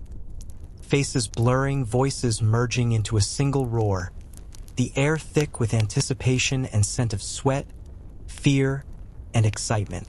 His chest tightened further, but he breathed deliberately, counting each inhalation and exhalation, attempting to channel fear into focus rather than allowing it to spread unchecked. The doctor approached silently, observing without intrusion. "Fear," he said quietly, "is neither enemy nor friend. It is information. Respect it and it guides. Ignore it and it consumes. The first step is knowing its weight, feeling its pulse, and using it to sharpen your awareness." Lucius nodded subtly, absorbing the words not as mere instruction but as a framework for navigating the internal storm that churned in every tendon, every nerve, every flicker of perception. Preparation continued, each movement now filtered through this new lens. Footwork was adjusted not merely for technique but for timing, spacing, and control under tension. Blows were executed with precision rather than force, each swing measured, anticipating both resistance and the unpredictable. In observing others, Lucius noticed subtle tells. A twitch of the shoulder, a shift of weight, a flicker of gaze that spoke volumes of internal fear and awareness. Each man's response to anxiety became part of the lesson, demonstrating both vulnerability and resilience. Between drills, silence dominated, punctuated only by careful movement or measured breathing. Lucius reflected on stories of the fallen, recalling how overconfidence or misjudgment had led to sudden, irreversible consequences. He realized that fear was more than emotion. It was a lens through which clarity could emerge, an awareness that shaped every decision, every step, every strike. He allowed himself to dwell in the discomfort, studying it, tracing its contours, feeling the slow tightening of his stomach and the pulse of adrenaline coursing along veins, transforming raw fear into attentive anticipation. As the sun rose higher, sweat beading on forehead and neck, Lucius felt his pulse synchronize with the rhythm of the yard. The clash of wooden swords, the shuffle of sand, the quiet exhalations of other men. Fear was no longer merely an external force. It had become internalized, a signal, a guide. Each interaction, each simulated duel, each adjustment of stance became infused with this awareness, sharpening attention, focus, and responsiveness. By midday, the intensity of training had woven fear into performance. Lucius noticed the subtleties of opponent behavior, recognizing hesitation or overextension, predicting movements not with assumption but with precise observation filtered through the heightened sensitivity fear produced. Even minor injuries, small nicks or abrasions, were noted not as discomfort but as cues, reminders that vulnerability could be transformed into tactical advantage. Even in rest, fear persisted, a quiet hum beneath conscious thought. Lucius lay on his straw mattress, eyes open to the faint light filtering through the roof, imagining first the entrance to the arena, then the sequence of possible encounters, the subtle shifts of sand, the glint of steel, the roar of spectators. Each scenario heightened tension, yet also reinforced awareness, and gradually, fear began to lose its purely paralytic effect, transforming instead into a companion that guided attention and informed decision-making. By evening, as shadows lengthened and the yard emptied, Lucius traced patterns of the day in mind and muscle, reflecting on the quiet lessons embedded in fear itself.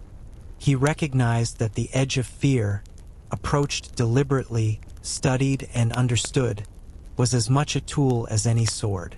It informed posture, sharpened reflexes, and guided anticipation. In embracing the edge of fear rather than fleeing from it, he sensed the slow building of inner control, a readiness that extended beyond skill and training into the very essence of survival. The arena remained distant, yet palpable, its presence threading through every thought, every breath, every twitch of muscle.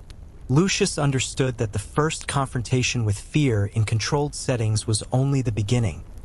The true challenge would arrive when the gates opened, the crowd roared, and uncertainty manifested in the immediacy of combat.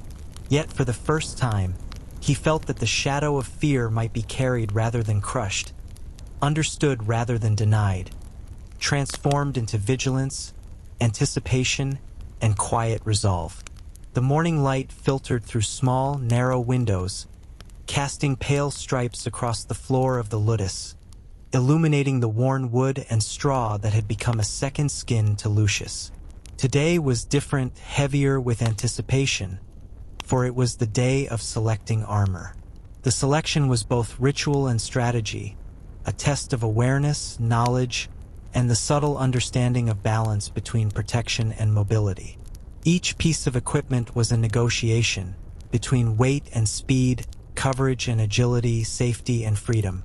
The doctor moved silently, eyes sweeping the room as gladiators lined up along benches piled with pieces of metal and leather. Helmets gleamed faintly, polished to remove imperfections that might catch sunlight in the arena, the glare revealing intention rather than skill. Breastplates of varying thickness were stacked neatly, some reinforced with layered metal, others lighter for speed, each carrying its own advantages and compromises. Arm guards, leg greaves, shields both large and small, all were laid out with deliberate precision, awaiting selection. Lucius approached cautiously, running his fingers over the smooth metal of a gladius guard, feeling the weight and the balance. He tested the strap of a small, round shield against his arm, noting how it shifted with subtle movements, how it might absorb force without hindering reaction. The Thrax helmets caught his attention, curved to deflect strikes and narrow the field of vision just slightly, forcing focus, narrowing awareness to immediate threats, eliminating distractions, a feature that could be either boon or burden depending on concentration and nerve. The selection process was methodical. Lucius lifted, adjusted, and moved with each piece, feeling how it influenced posture, gait, and balance. Every strap, every joint, every buckle altered the rhythm of movement, subtly shifting the center of gravity, affecting the swing of a blade, the weight of a step, the responsiveness of muscle. He learned quickly that armor was not merely protection. It was an extension of the body, an interface with the physical demands of combat, a mediator between survival and freedom of motion. Observation was constant. Older gladiators moved among the novices, adjusting straps, offering brief advice. Check the arm guard here. it must not restrict wrist flicks. The breastplate should allow breathing, not crush your chest. Step in full stride with helmet on. If it shifts, it will betray you in motion. Each comment, subtle correction, was not dictatorial but informative, a shared knowledge born of experience. Lucius listened, felt, and adjusted, understanding that small errors in preparation could carry consequences amplified in the arena, where sand, sunlight, and audience combined to heighten every challenge. The process was punctuated by rituals of awareness. Lucius would lift a greave, move his leg, note the pressure at knee and ankle, then remove and reattach the strap with minute adjustments. He ran hands across breastplate edges, feeling slight ridges or depressions, imagining the paths of incoming strikes, visualizing how armor could deflect, absorb, or expose. He practiced swings and stances with and without each piece, noting changes in balance, weight distribution, and speed, integrating these lessons into muscle memory. The psychological component was as potent as the physical. The sensation of helmet against skull, the clink of metal plates over skin, the pressure of straps across shoulders, all demanded mental adjustment. Lucius noticed how awareness shifted when armor was added. Movements became heavier, breath measured more deliberately, perception sharpened to compensate for restriction in peripheral vision. Fear, anticipation, and readiness intertwined, each influencing the other. Armor was both shield and constraint, a paradox that demanded respect, attention, and practice. Peer observation remained crucial. The doctor and veteran gladiators watched not only technique but responses, subtle indications of hesitation or overconfidence. Lucius noted how the slightest misalignment of helmet or strap could betray a novice in sudden movement, how weight distribution affected the timing of a block or the arc of a swing. Every adjustment became a lesson, reinforcing understanding that equipment was inseparable from skill, and that mastery of body alone was insufficient without deliberate negotiation with armor. After hours of trial, adjustment, and reflection, Lucius settled on a combination of light breastplate, flexible arm guards, and a small shield, balancing protection with agility. The helmet he chose narrowed vision slightly, sharpening focus while demanding vigilance, a subtle test of mental endurance. Each decision carried consequence. Each choice required contemplation, understanding, and experience. This selection would influence survival, performance, and confidence in the moments that counted most. The ritual concluded quietly, without fanfare, but with an undercurrent of solemnity. Armor had been chosen, adjustments secured, awareness heightened. Lucius ran through motions one last time, noting the subtle interaction between weight, flexibility, and anticipation, feeling the convergence of preparation, skill, and psychological readiness. He recognized that survival depended not only on training, but on understanding tools, environment, and self, the silent negotiation between protection and freedom, between vigilance and courage.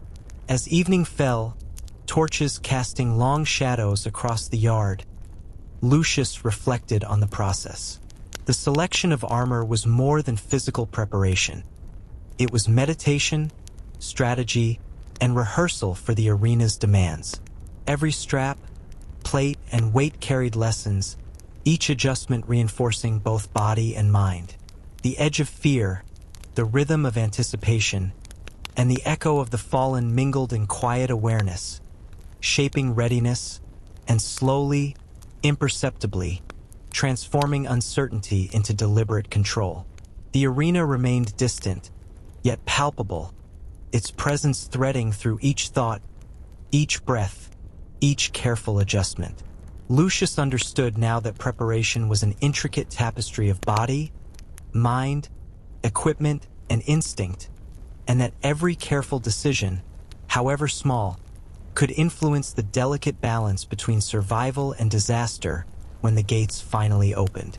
The day arrived with a pale, restless light spilling across the ludus, filtering through narrow windows and illuminating dust motes that seemed to hang in the air like suspended fragments of anticipation.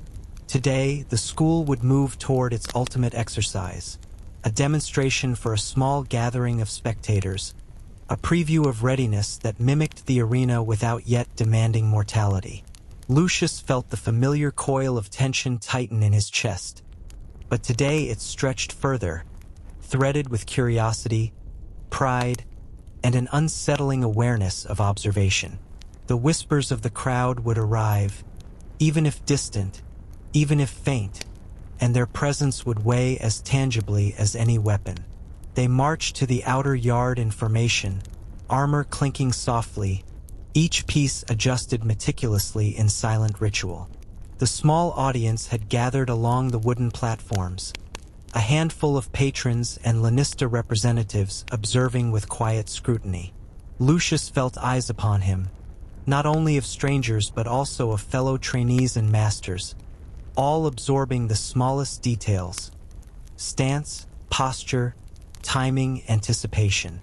The body's rhythm, honed in countless drills, now met the subtle pressure of observation, the weight of judgment, a tension that radiated in every breath and step. The doctor motioned them forward with an almost imperceptible nod, and Lucius stepped into the center of the yard, feeling the sand shift beneath his feet. The sound of metal against metal, the low murmur of voices, the faint rustle of garments created a new kind of rhythm, one that merged anticipation with the subtle feedback of attention. Perception heightened, awareness expanded. He moved through a series of strikes and parries, each gesture precise, measured, and conscious of both self and the watchful eyes surrounding the space. The whispers of the crowd, though quiet, carried power. Lucius felt the psychological edge of unseen scrutiny. Every motion recorded, every misstep noted, every moment a reflection of competence or flaw. The audience's presence magnified the smallest sensations.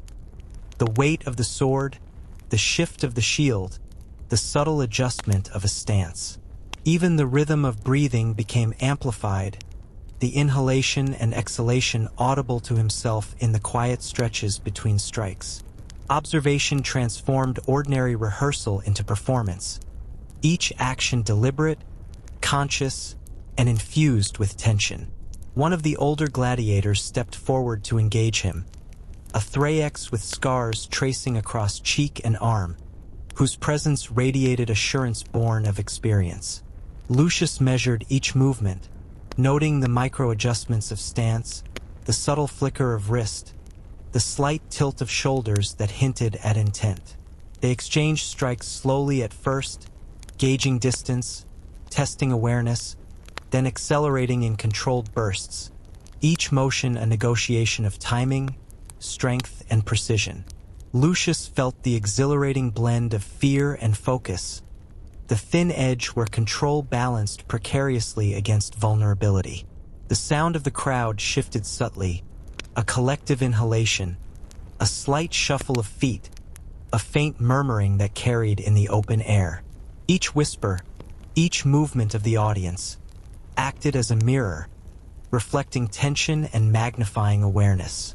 Lucius recognized that performance, like survival, was a dialogue between body and mind, opponent and self, presence and perception. He adjusted stance, tightened grip, shifted weight, sensing the subtle effect of observation on both himself and his partner. Sweat trickled beneath the helmet, warm and abrasive, the smell of dust and metal mingling with the faint scent of leather and oil. The small platform seemed to expand and contract with the rhythm of movement, the weight of eyes focused, the pressure of scrutiny invisible yet undeniable. Lucius noted every minor slip, a heel dragging, a shoulder rising too high, a misstep, and corrected them with deliberate attention, learning that awareness of the crowd was a lesson in control, anticipation, and subtle adaptation. The Thraex launched a feint, a rapid low strike aimed to test reflexes, and Lucius responded instinctively, shifting weight, pivoting, raising shield. The clash of blades echoed, metal ringing against metal, reverberating across the yard. The audience responded with murmured approval, subtle yet powerful, each sound reinforcing or challenging the sense of presence.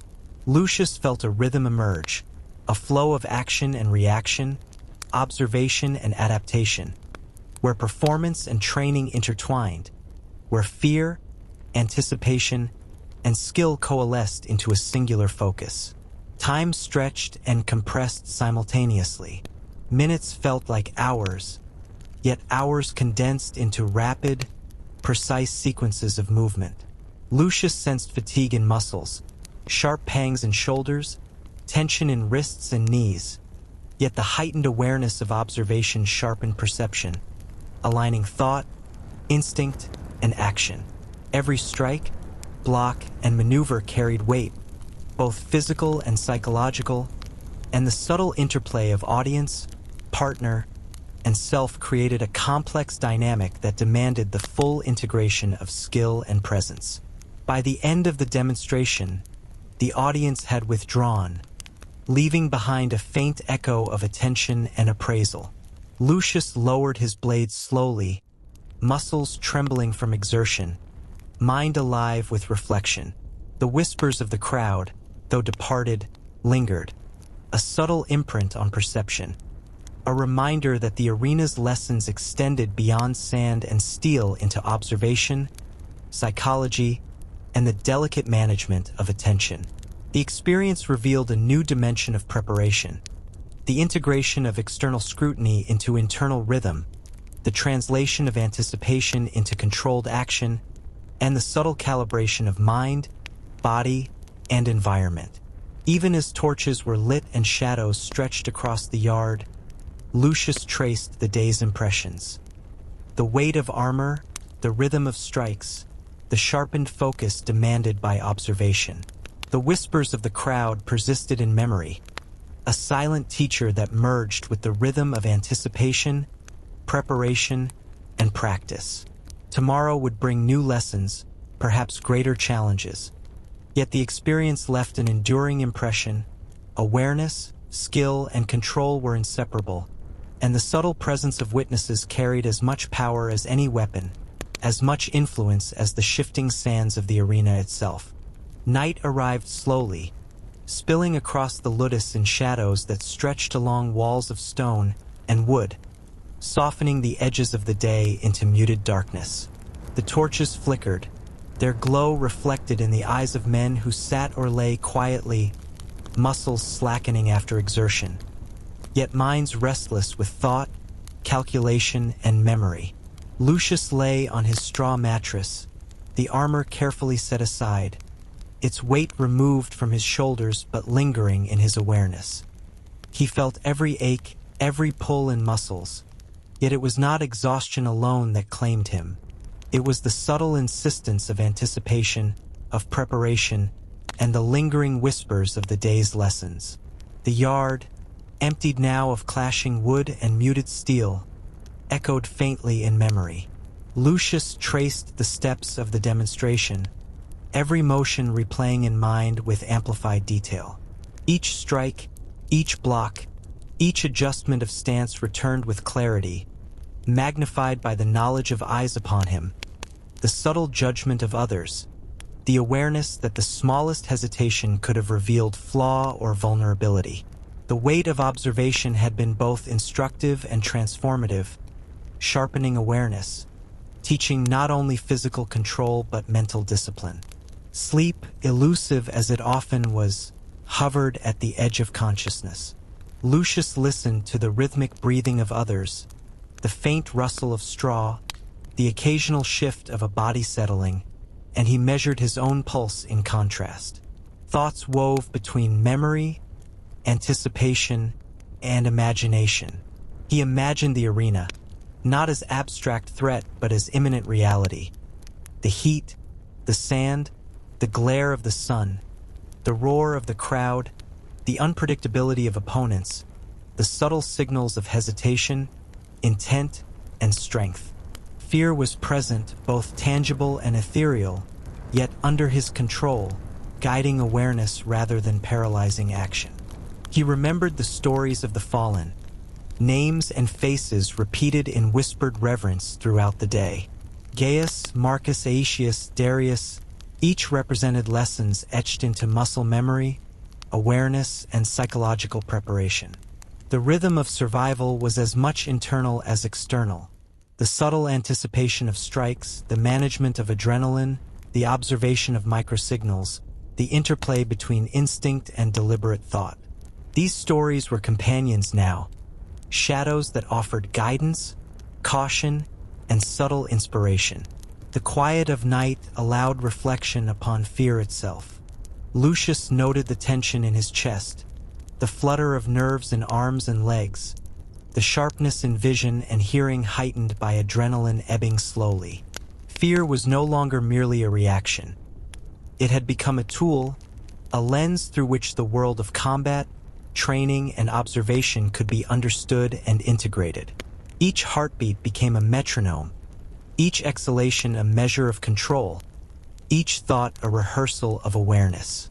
Even as the body relaxed, the mind remained vigilant, tracing possibilities, rehearsing scenarios, simulating movements, integrating lessons learned from mentors, peers, and the subtle whispers of the day.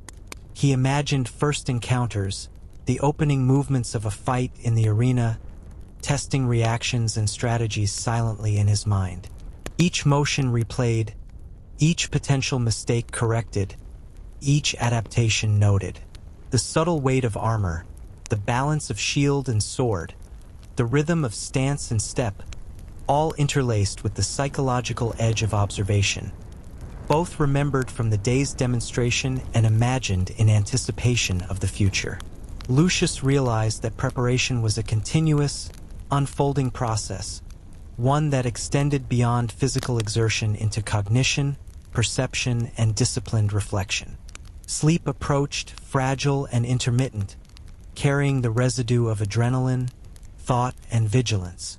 Even in rest, the mind simulated, rehearsed, and learned, integrating the day's exercises with anticipation of challenges to come.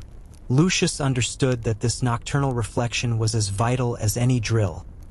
The consolidation of experience, the rehearsal of scenarios, and the mental processing of fear and observation were tools as necessary as armor or blade. In the subtle darkness, the ludus felt simultaneously constrictive and protective. Walls and straw, tools and armor, each contributed to a sense of ordered preparation. Yet beyond them stretched the arena, a looming certainty that pressed lightly against imagination. Lucius felt the duality of presence, the safety of shelter and the inevitability of exposure, and accepted it as a constant, invisible companion. Fear, anticipation, and awareness intertwined in slow rhythm, guiding thought, shaping movement, and preparing mind and body alike for what would inevitably arrive. Hours passed in quiet tension, muscles slackened but not fully, mind attentive but not yet fully exhausted. Lucius drifted in the liminal space between wakefulness and sleep, tracing movements, rehearsing strategies, feeling the subtle pulse of readiness, and integrating the lessons of the day, the whispers of the fallen, and the edge of fear into a coherent preparation. By the first light of dawn, a faint sense of calm had settled, a controlled awareness blending fatigue, focus, and anticipation, forming the foundation upon which tomorrow's actions, tomorrow's confrontations, and tomorrow's survival would be built.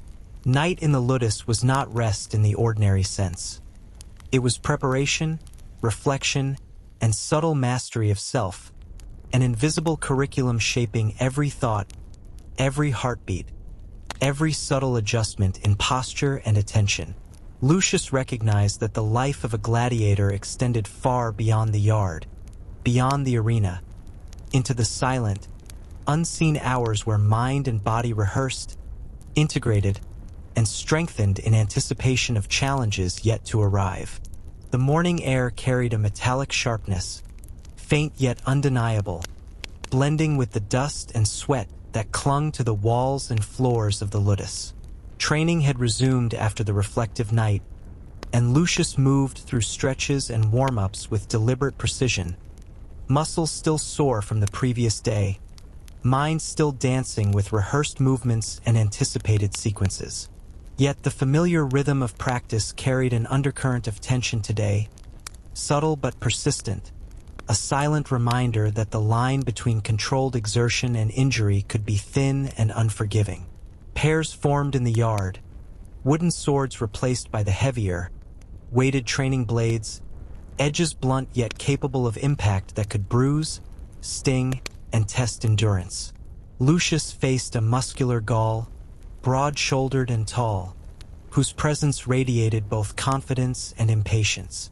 The doctor gave a subtle nod, and the pair began cautiously, blocks and parries executed with deliberate attention. Dust shifted beneath feet with every pivot, every step carrying subtle micro-adjustments to balance and distance. The rhythm of practice, previously familiar and almost comforting, now felt intensified, each motion magnified by the silent anticipation that something could happen. Something unexpected, something instructive, something dangerous. A sudden lunge caught Lucius slightly off guard. The wooden blade grazed his forearm with surprising force, tearing a shallow line of skin and drawing the first red of the day across pale flesh. The sting was immediate, sharp, and commanding, sending a surge of adrenaline racing through his veins. Blood, warm and bright, coated his arm, and Lucius froze for a heartbeat, processing the unexpected mark.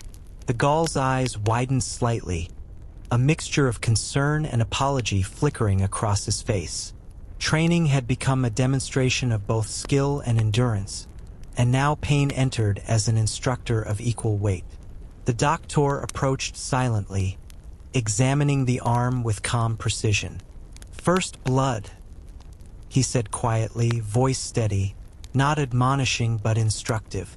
"Notice it, feel it, let it teach you what distance, timing, and attention demand. Pain is a teacher as exacting as any master." Lucius nodded, awareness sharpening. Every micro-movement, every slight shift in stance, became laden with new purpose, the sting of injury amplifying perception rather than diminishing focus. The faint metallic scent of blood mingled with dust and sweat, embedding itself into memory as a visceral reminder of consequence and attention. Movement resumed, slower at first, measured, integrating the new awareness of vulnerability. Lucius adjusted stance, recalibrated grip, noted the alignment of shoulders and wrist, and observed the subtle habits of his opponent, now infused with shared recognition of danger. Each strike carried extra caution, each block a recalculated measure of timing and trajectory. The pain of the scrape became a guide, a source of heightened attention, and a reinforcement of lessons previously abstract in the safety of unscathed practice. Around the yard, others observed quietly, some already nursing minor bruises or abrasions, their reactions subtle, an acknowledgement of both camaraderie and individual focus. The atmosphere shifted. The yard was alive not just with practice but with an awareness of fragility, the constant negotiation between exertion and risk, the delicate balance that defined the path of survival. Lucius noticed expressions tighten, eyes sharpen, and bodies adjust instinctively, all responding to the latent message of blood drawn, lessons in vulnerability, and the unspoken acknowledgement that every action carried consequence. The Gaul, once a looming presence, now mirrored Lucius' careful precision. They engaged in measured exchanges, each strike and parry infused with awareness heightened by recent injury. The rhythm of motion became a dialogue, subtle, fluid, deliberate, with each participant reading microshifts in tension, weight, and intent. Pain had transformed from interruption to instrument, guiding timing, deepening observation, and enhancing responsiveness. Every block, thrust, and counterstrike carried more weight, not in force alone but in mindfulness, in conscious attention to detail and consequence. After repeated exchanges, sweat mixing with the warmth of blood and effort, the doctor finally called a halt, his dark eyes scanning for comprehension and subtle understanding rather than purely skill. Lucius lowered his blade slowly, muscles trembling from exertion and the heightened focus demanded by both injury and anticipation. He flexed the forearm gently, noting the tenderness but also the lesson embedded in sensation. Every action has consequence, every oversight carries risk, and awareness, precision, and adaptation are inseparable from survival. The small injury left him reflective, tracing its implications quietly as the yard emptied. Pain, he realized, was not weakness, nor a moment of failure, but a teacher of perception, patience, and deliberate action. It sharpened mind and muscle alike, reinforcing lessons previously conceptual, transforming theory into immediate, tangible experience. Blood in practice was a reminder that control was never absolute, that vigilance must persist, that adaptation must be constant. As the day drew to a close, the sting of the first wound lingered, yet Lucius felt a strange surge of accomplishment, a deepened sense of awareness, and a growing understanding of the interconnectedness of skill, perception, and consequence. The edge of pain, once feared, had become an instrument, another dimension of preparation, a vivid teacher shaping both body and mind for the challenges that awaited in the arena. The lesson of first blood, subtle and exacting, would remain imprinted in memory, muscle, and awareness, forming a foundation upon which every subsequent encounter, every strike, and every breath of anticipation would rest.